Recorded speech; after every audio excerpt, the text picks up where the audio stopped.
le viseur l'objectif de 2018. Mais si les conditions sont réunies, et nous on ne peut pas avancer comme ça dans ce dossier-là. On l'a dit à travers la marche, on l'a dit depuis, ce dossier-là on doit le régler coûte que coûte. Sinon on ira dans le mur dans ce dossier-là.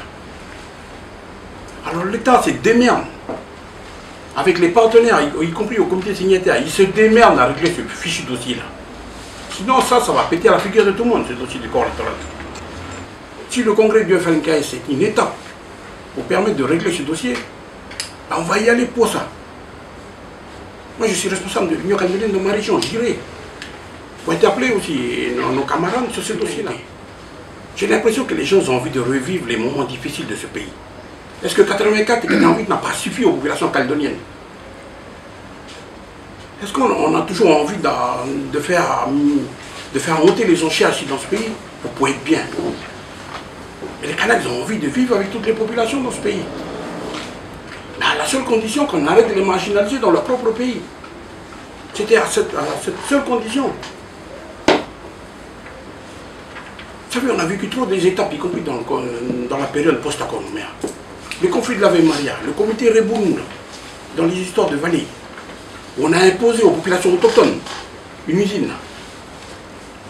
Et j'en passe de tous les conflits qu'il y a eu, de tous les grands conflits sociaux sur lesquels on a débouché. On ne doit pas continuer à marcher sur un fil ici, sur ce pays, alors qu'on a des possibilités de s'asseoir et de poser durablement les choses pour les enfants de ce pays, pour qu'ils puissent bien y vivre.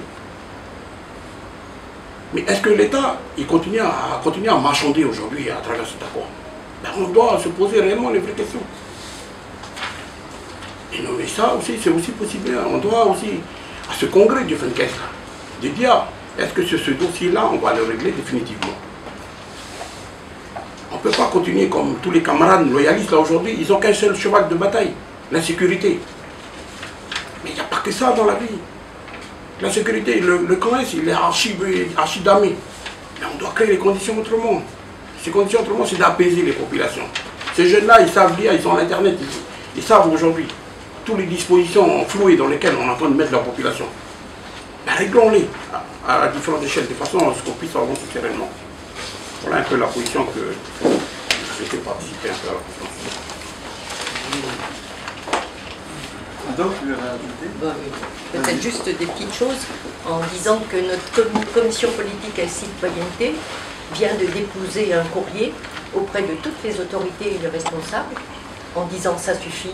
Depuis 2008, on a constamment fait des efforts pour rendre les listes sincères, viables, et on s'aperçoit bien, comme le dénoncent aussi même les experts de l'ONU qui sont venus l'année dernière, que le tiers électeur ne peut pas aller dans le sens d'une démarche juridique, parce que ça n'aboutira jamais, ça n'aboutit pas, et qu'on nous refuse tout accès, comme l'a dit, je ne vais pas répéter ce qu'a dit M.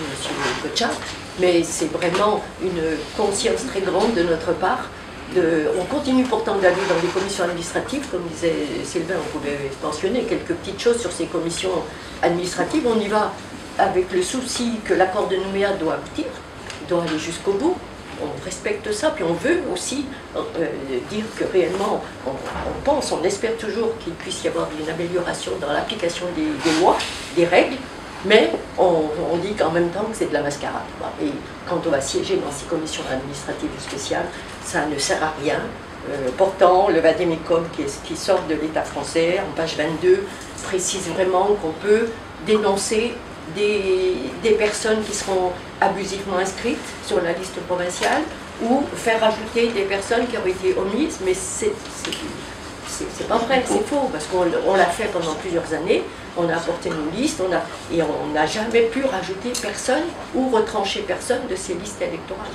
Donc, provinciale, hein, moi je parle. Alors bien sûr, la problématique pour nous, ce qui nous préoccupe beaucoup, c'est quand même ce droit à l'autodétermination de tous les Kanaks, ça c'est certain, mais on ne va pas baisser les bras par rapport aux fraudes qui existent, parce que c'est pas acceptable, quoi. Donc voilà, moi je voulais un peu rajouter ça, c'est ce courrier qu'on a fait, parce que les anomalies sont vraiment trop grandes, et comme d'autres l'ont déjà dit, je ne vais pas répéter. Non, merci.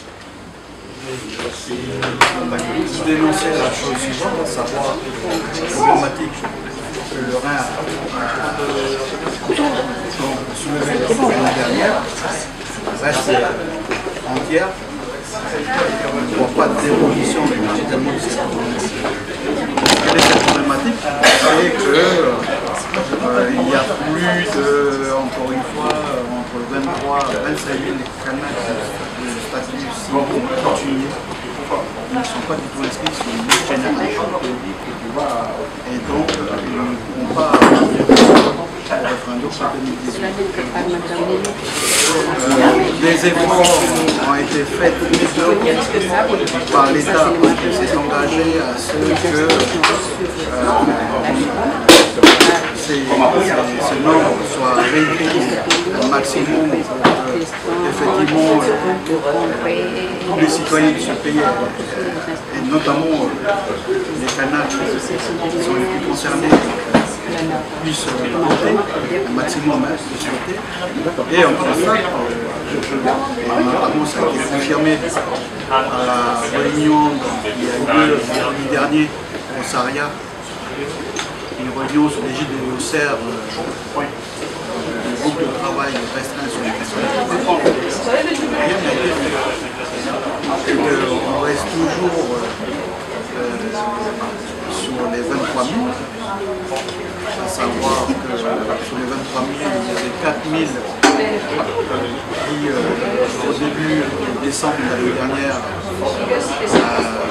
devaient recevoir un courrier les informant de la situation et en même temps les inciter à s'inscrire. La semaine dernière, ils sont dans l'incapacité de savoir si on s'appelait ces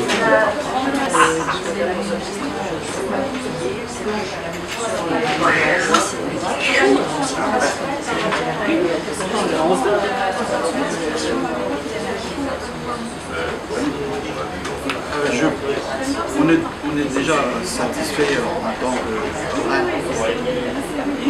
de la présence donc, de la mission de l'ONU qui est une seconde fois, puisqu'ils étaient venus pour la première fois l'année dernière et ils avaient donc rendu 2 rapports avec des recommandations.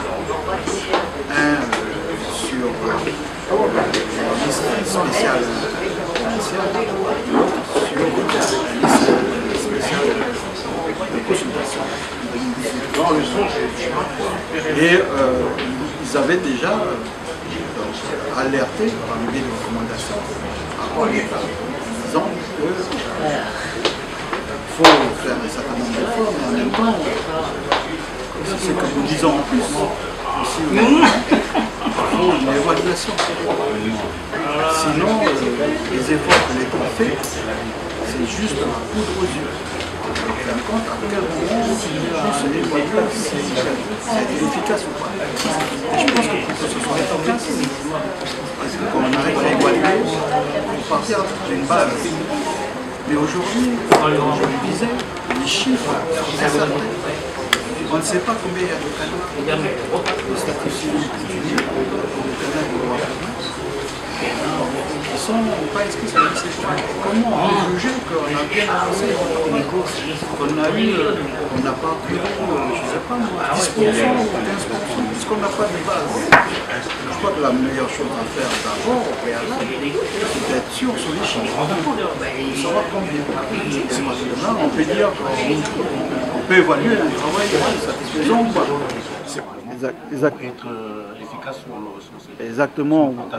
Exactement, on continue comme on a fait l'année dernière, hein, à interpeller tous les partis politiques ou tout mouvement nationaliste et indépendantiste en premier lieu par rapport à cette problématique-là. Donc le FNKS en premier lieu on a déjà alerté, donc on va refaire par le biais donc, de cette conférence de presse, puisque en même temps ils se réunissent le 4 et 5 mars à Ponériouin. Donc on souhaite que le FNKS s'approprie de ce dossier-là et qu'il l'examine d'une manière sérieuse. Parce qu'encore une fois, les chiffres sont quand même importants. On ne parle pas de 3 000 et même de 4 000 personnes. On parle aux alentours d'un chiffre de 25 000, 23 000.